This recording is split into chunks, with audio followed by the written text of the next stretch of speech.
Primeiro livro de Samuel, capítulo 17, a partir do versículo de número 1. Você achou? Diga aí, eu achei.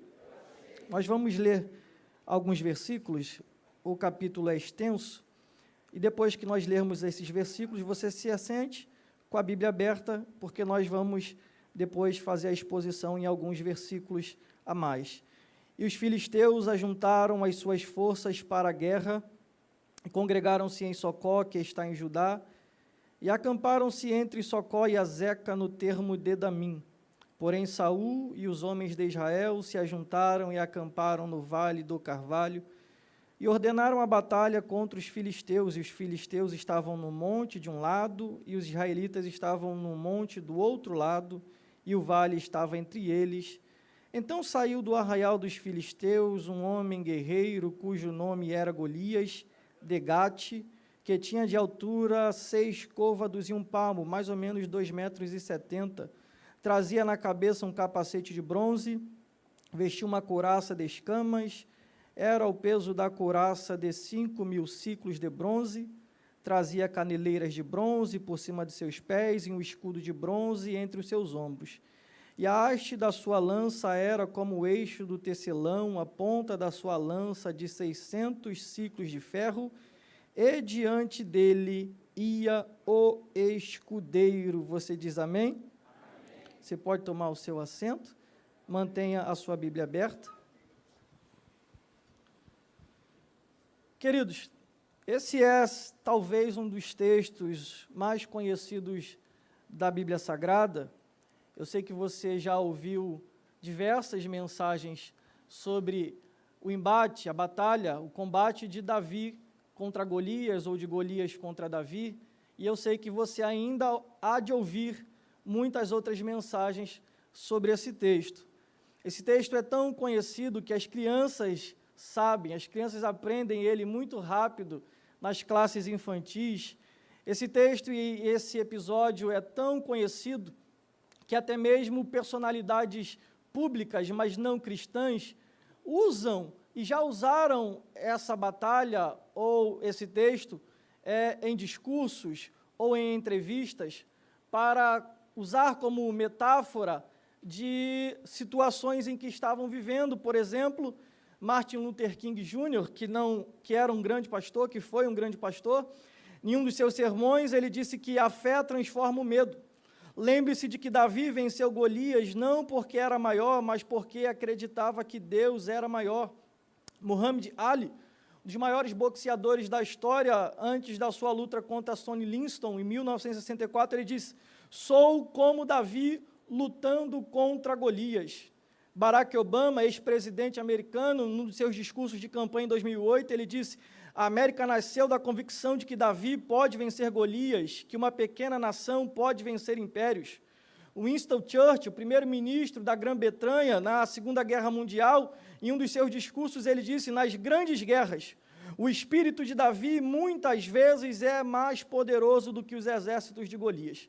O que esses homens entenderam, ou o que esses homens compreenderam, é mais ou menos a síntese do que é a batalha, ou que foi a batalha de Davi contra Golias. Nós poderíamos resumir da batalha ou a vitória do menor contra o maior, do mais jovem contra o mais velho, do mais fraco contra o mais forte, do que tinha menos recursos contra aquele que tinha mais recursos, e assim vai.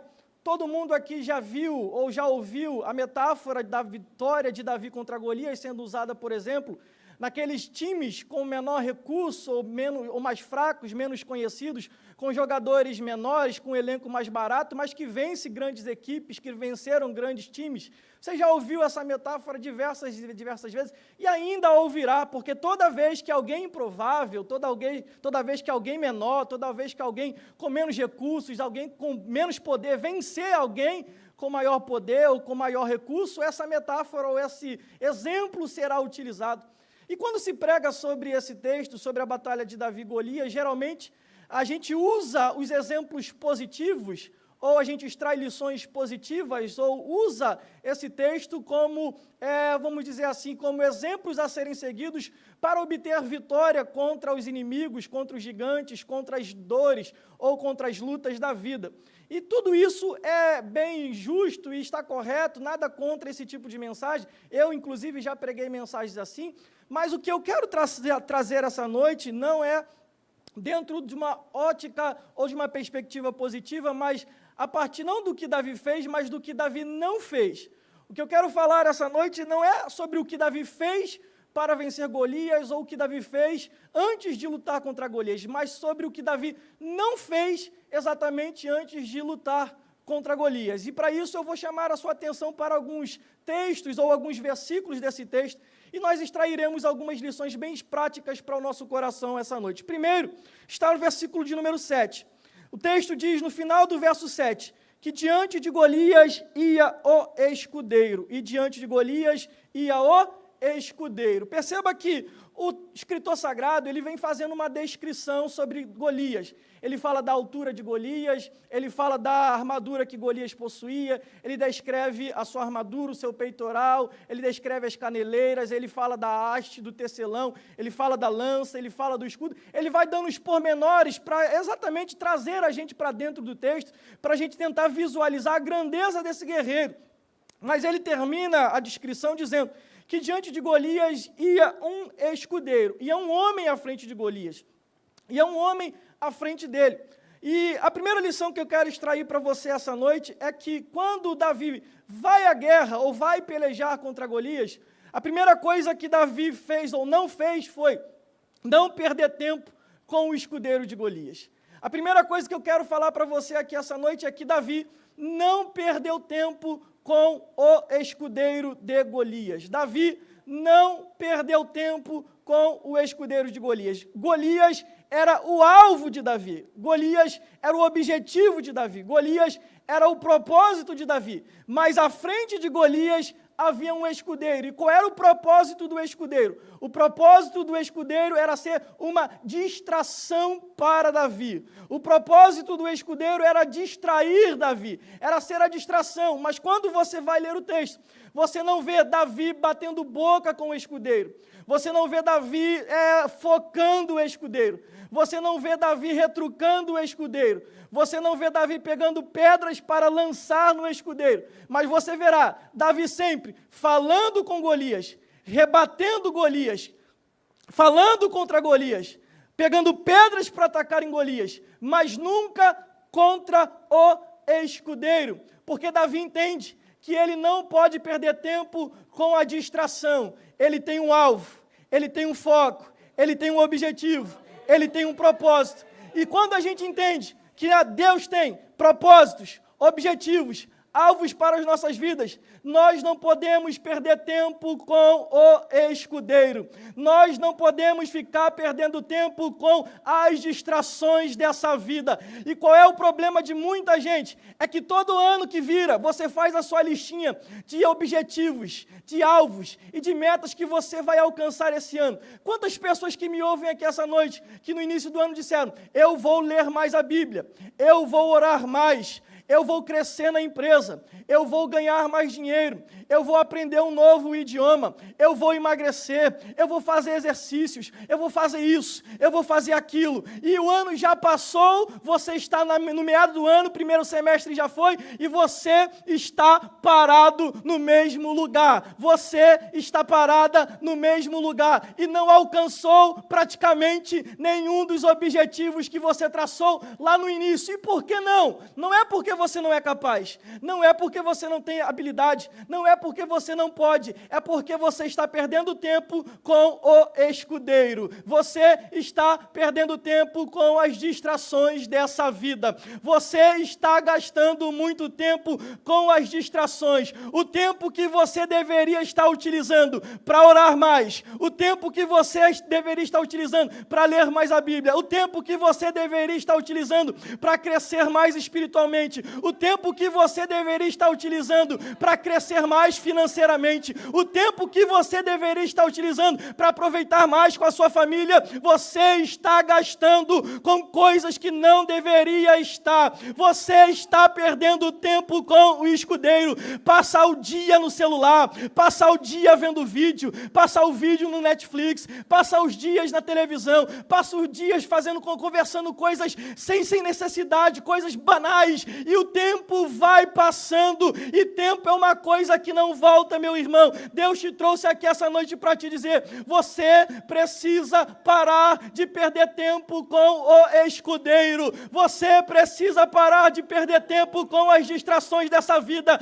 Deus tem para você coisas extraordinárias, Deus tem um Golias para você derrubar, mas você jamais derrubará um Golias se ficar perdendo tempo com o escudeiro. Você nunca alcançará lugares mais altos, você nunca alcançará metas maiores, você nunca crescerá espiritualmente, financeiramente, emocionalmente, você nunca crescerá na vida se você ficar perdendo tempo com as distrações. Deus te trouxe aqui essa noite para te dizer, para de perder tempo com o escudeiro, faça como Davi, não converse com o escudeiro, não perca tempo com o escudeiro, não lance pedras no escudeiro, o teu alvo é o Golias. A primeira lição é, não perca tempo com o escudeiro, não perca tempo com as distrações dessa vida. A segunda lição que eu quero falar para você essa noite, ao seu coração, é que Davi não carregou a carga para a batalha. Davi não carregou a carga para a batalha. Leia o versículo 22, avance mais um pouco no texto. O versículo 22 diz assim, e Davi deixou a carga. Repita comigo, e Davi deixou a carga. Repita mais uma vez, e Davi deixou a carga que trouxera na mão do guarda da bagagem e correu até o lugar da batalha. Que carga é essa que Davi está deixando? Antes de partir para a batalha, seu pai Jessé disse, vai até lá, veja como estão os teus irmãos, veja como está a guerra, leva trigo, leva 10 pães, leva queijos, o trigo e o pão dá para os teus irmãos, o queijo dá para o capitão, vê como as coisas estão lá, depois volta para me dizer o que está acontecendo e como estão os teus irmãos. Só que quando Davi vai chegando perto do acampamento, quando Davi vai chegando perto das companhias de Israel, o versículo de número 22 diz, e Davi deixou a carga, e Davi deixou a carga, e Davi deixou a carga, e só depois que ele deixa a carga, correu para a batalha, correu para a batalha, correu para a batalha, correu para a batalha. A segunda lição que eu quero falar ao seu coração é, não carregue carga para a batalha, não carregue cargas para a batalha, não carregue peso para a batalha, não carregue uma bagagem para a batalha. Sabe por que você não tem tido vitória? Sabe por que você não tem tido êxito em algumas áreas da sua vida? É porque você tem carregado uma carga muito pesada. Você está carregando uma carga muito pesada, a alma está pesada, o coração está pesado, a mente está pesada. Por quê? Porque você está correndo para as batalhas dessa vida, carregando um peso, carregando um fardo. É o peso da traição, é o peso daquilo que fizeram contra você, é o peso da falta de perdão, é o peso da desilusão, é o peso de coisas que falaram contra você e você não consegue se esquecer, é o peso daquele abandono de pessoas que você achou que nunca abandonariam você no momento difícil e abandonaram, e você não consegue esquecer isso, está guardando no coração, e é por isso que você não tem tido êxito, é por isso que você não tem tido vitória. Por quê? Porque está carregando para a batalha um peso desnecessário, está carregando um peso que não deveria estar carregando. Faça como Davi essa noite, meu irmão, encontre o homem que fica com a bagagem, e esse homem está aqui, ele é Jesus de Nazaré, e Jesus está dizendo, coloca a carga na minha mão, coloca a bagagem na minha mão, deixa a carga na minha mão. Eu vim liberar uma palavra essa noite, todo o peso que está na tua alma, todo o peso que está no teu coração, todos os sentimentos, os pensamentos negativos que você trouxe até aqui essa noite, o Jesus está dizendo essa noite, deixa na minha mão o peso, deixa na minha mão a carga, não vá para a batalha carregando esse peso, não vá para essa luta carregando os traumas, deixa o peso na mão de Jesus, Deixa o peso na mão de Jesus. Deixa o peso na mão de Jesus. Deixa essa carga na mão de Jesus, meu irmão. Deixa esse ressentimento nas mãos de Jesus. Deixa esse ódio nas mãos de Jesus. Deixa essa raiva nas mãos de Jesus. Deixa esse ressentimento no guarda da bagagem que é Jesus. Ele está dizendo, você só pode ir para a batalha depois que você deixar a carga. Deixe a carga, meu irmão. A terceira lição que eu quero aplicar ao seu coração essa noite está nos versículos 25 ao 27. E diziam os homens de Israel, vistes aquele homem que subiu? Pois subiu para afrontar a Israel.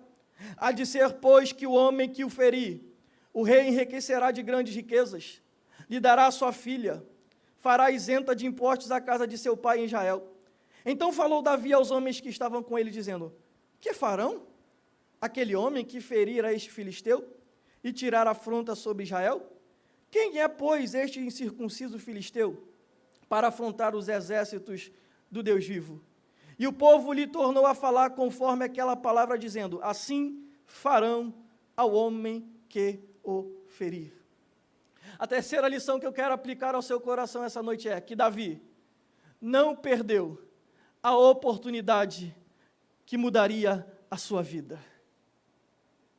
Davi não perdeu a oportunidade que mudaria a sua vida. Davi ouve que os exércitos, os homens de Israel estão conversando. E a conversa que está rolando no acampamento é, o rei está dizendo que vai enriquecer quem matar Golias. O rei está dizendo que vai dar a filha dele como esposa. E o rei está dizendo que ainda mais vai deixar a casa do homem que vencer isenta de pagar imposto para sempre. Aí Davi está passando, como é que é? Repete para mim. Como é que é? O que vocês estão dizendo aí? Não, é o rei. O rei está dizendo que vai enriquecer quem vencer esse camarada aí. O rei está dizendo que vai dar a esposa, dar a filha dele para a esposa, para casar. O rei está dizendo que vai deixar o camarada que vencer ele, o Golias, isento de pagar imposto, nunca mais vai pagar imposto. Nunca mais. Coisa boa, irmão, não pagar imposto.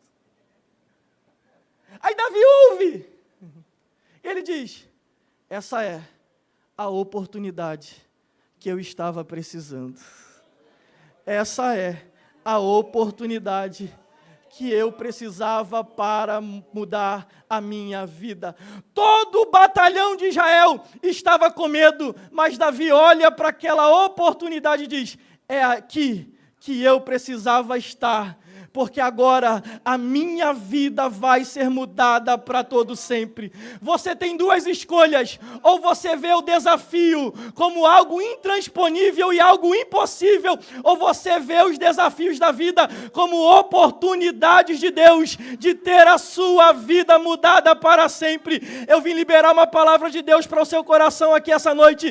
Deus vai preparar cenários, Deus vai preparar circunstâncias e vai colocar você diante de oportunidades que irão mudar a sua história. E quando você chegar lá, não perca a oportunidade.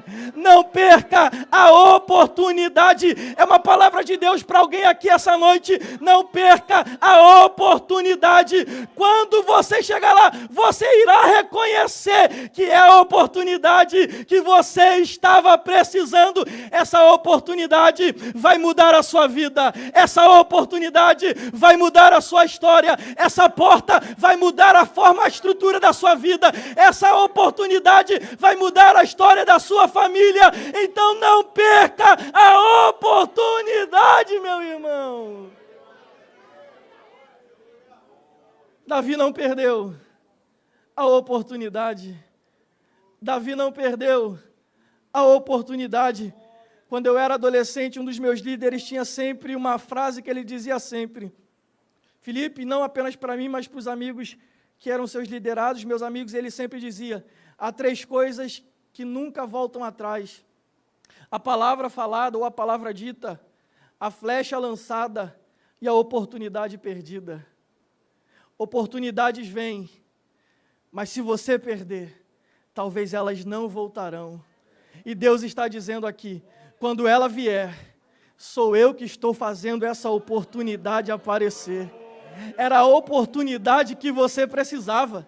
Não era a oportunidade que você estava orando, não era a oportunidade que você estava pedindo. É Deus falando com alguém aqui: quando ela chegar, sou eu que estou fazendo a oportunidade aparecer. Então agarra, entra de corpo e alma, vai fundo, porque é Deus dizendo: eu vou mudar a tua história com essa oportunidade.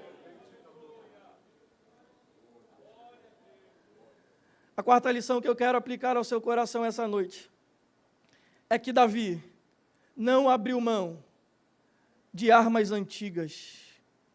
Verso de número 40. E tomou o seu cajado na mão, e escolheu para si 5 pedras do ribeiro, as pôs no alforje do pastor que trazia, e lançou na mão a sua funda, e foi chegando-se ao filisteu. Saul tentou melhorar as coisas para Davi, ofereceu a armadura. Mas Davi colocou, viu que essa armadura não dava nele, ele nunca tinha usado, ele não tinha experiência, viu que aquilo iria limitar os seus movimentos, devolveu a armadura para Saul. E Davi então vai até o ribeiro e ele vai então utilizar armas que ele já estava acostumado. Ele vai utilizar coisas que ele já tinha o costume de usar na função pastoral. E ele pega o cajado de pastor. Ele vai pegar 5 pedras no ribeiro. Ele pega o alforje do pastor, que era uma espécie de cinto onde se colocava o alimento para o pastor nas suas viagens. E ele vai não usar para colocar alimento, mas para colocar as pedras. E ele pega uma funda, que era uma espécie de um estilingue da época, que era feito de couro, em que se colocava a pedra e girava e lançava. Agora, perceba que Davi não corre atrás de uma espada. Davi não corre atrás de uma lança, que eram armas mais modernas do que a funda. Já tinha armas mais modernas do que a funda. Saul, por exemplo, usava lança. Tentou matar Davi algumas vezes com a lança. Mas Davi não usa armas novas, modernas. Davi continua usando a mesma funda velha. A mesma funda antiga. Mas era a funda com que ele tinha matado ursos e leões. Então Davi entende que ele não podia abrir mão das suas armas antigas. A oração ainda é uma arma antiga, mas ainda funciona. O jejum é uma arma antiga, mas ainda funciona. O louvor é uma arma antiga, mas ainda funciona. A intercessão é uma arma antiga, mas ainda funciona. Agradecer a Deus antes da vitória chegar é uma arma antiga, mas ainda funciona. Subir o monte é uma arma antiga, mas ainda funciona. Fazer propósito com Deus é coisa antiga, mas ainda funciona. O problema da nossa geração é que está tentando inovar, usando armas modernas, usando modernidade. Mas Deus te trouxe aqui para te dizer: armas antigas ainda derrubam gigantes. Armas antigas ainda derrubam gigantes. Aquela velha arma antiga que a tua mãe te ensinou, aquela velha tática antiga que o teu pai te ensinou, aquelas armas antigas que o teu pastor, o teu primeiro pastor te ensinou lá atrás, elas ainda são poderosas em Deus para a destruição das fortalezas. A oração ainda é uma arma antiga, mas ainda dá vitória. O louvor é arma antiga, mas ainda dá vitória. Não abra mão das armas antigas, você vai vencer com elas. Fale com esse irmão que está perto de você, e eu vou fazer isso agora e já vou encerrar. Diga para ele: não abra mão, meu irmão, das armas antigas. Não abra mão das armas antigas. A funda é velha, a funda está desgastada, mas ainda derruba gigante, ainda derruba urso, ainda derruba leão, ainda coloca diabo para correr, ainda liberta vidas, ainda salva, ainda transforma. As armas antigas ainda são poderosas. Oh, glória! Não abra mão, meu irmão, das armas antigas. Não precisa inovar, não precisa pirotecnia, não precisa muita coisa, é só usar as velhas armas. A arma é velha, mas o poder é novo. A arma é velha, mas o poder se renova. A arma é velha, mas o poder é novo. A arma é velha, mas o poder se renova. Não abra mão das armas antigas. Esse gigante é grande, mas a arma que derrubou ursos e derrubou leões lá atrás ainda é poderosa para derrubar. Não abra mão das armas antigas. Fique em pé, por favor.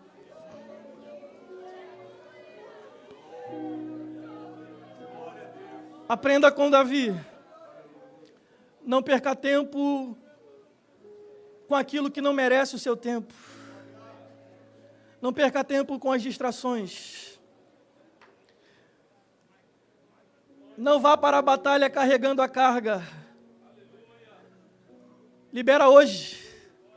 Lança nos pés de Jesus hoje. Lança nos pés de Jesus a carga hoje. Pede perdão hoje. Se reconcilia hoje. Liga para aquela pessoa hoje. Tira esse peso que está no coração hoje. Joga a carga. Libera a carga. Se desfaz da carga. Não perca as oportunidades. É Deus que está promovendo essa oportunidade. É Deus que está preparando essa oportunidade. Então não perca ela. E não vá para a batalha com armas novas. Use a mesma arma antiga, a mesma arma velha, porque armas antigas ainda são poderosas em Deus. Armas antigas ainda são úteis. Armas antigas ainda são poderosas. Eu quero convidar você que está aqui em nosso meio, ainda não crente, ainda não salvo, ainda não certo da sua salvação. Você pode essa noite entregar a sua vida para o Senhor Jesus. O Deus de Israel, o Deus da igreja, Ele está aqui essa noite. E Ele quer te abraçar, e Ele quer te salvar, e Ele quer te perdoar. Basta que você saia do seu lugar e venha aqui à frente. O maior gigante que foi derrotado foi a morte. Jesus venceu ela. Jesus venceu ela no Calvário. Um gigante que ninguém conseguia derrubar, Jesus derrubou a morte. Ele venceu ela. E Ele pode te dar vida, vida eterna, vida com abundância essa noite. Você que quer se reconciliar hoje com Jesus. Você que abandonou as fileiras do exército de Deus, mas que quer voltar hoje. Vem, Jesus quer fazer de você um Davi nas mãos dEle. Jesus quer fazer de você um campeão nas mãos dEle. Vem, volta hoje para o Senhor Jesus. Se reconcilia hoje com o Senhor Jesus. Essa é a oportunidade que Deus te concede e você não pode abrir mão dela. A oportunidade está aberta. Vem, tome a melhor e mais importante decisão da sua vida. Entregá-la ao Senhor Jesus. Voltar para o Senhor Jesus. Vem, Ele está te aguardando. Até o final desse culto você tem a oportunidade. Que Deus abençoe você, meu. Se tentarem contra mim, se preparem, vão se arrepender. Estou em Cristo, sou imbatível.